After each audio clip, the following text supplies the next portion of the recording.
তো শুভ সকাল, তোমরা সবাই কেমন আছো? আশা করি খুব খুব খুব খুব ভালো আছো। আমিও খুব ভালো আছি। তো গাইস, আমি এসেছি একটুকু বর্ষাতে পরে, চলে এসেছি বর্ষাতে পরে নদী দেখতে। তো চলো, আমি ভাবলাম তোমার সঙ্গে একটু শেয়ার করা যাক।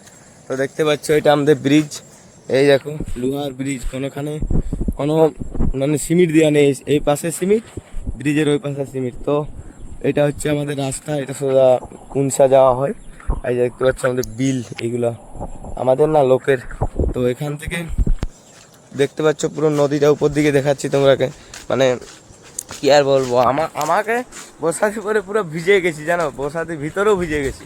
আমি এসেছিলাম একটা অন্য কাজে, তো আমি ভাবলাম চলো তোমাদের সঙ্গে একটু শেয়ার করা যাক। তো দেখতে পাচ্ছ কেমন দেখাচ্ছে, আমাকে একটু কমেন্ট করে জানাবে। তো সবাই, তো তোমরা দেখছো সেইখানে, দেখো ওখানে একটা ব্রিজ আমাদের দেখা পাচ্ছ তোমরা, আশা করি দেখা পাচ্ছ। তো চলো একটু ব্রিজের নিচে যাওয়া যাক, তোমরা আগে একটু ভিউটা দেখাই। তো চলো ব্রিজের নিচে যাওয়া যাক।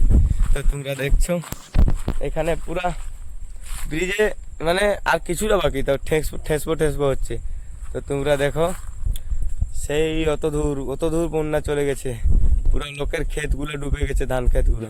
তো দেখতে পাচ্ছ আমি এখন, আমাকেও কেমন লাগছে তোমরা একটু কমেন্ট করে জানাবে। তো লাইক কমেন্ট সাবস্ক্রাইব করবে। তো গাইস, এখানে আমার ব্লগটা এন্ড করছি, আরও পরের ব্লগে দেখা হচ্ছে।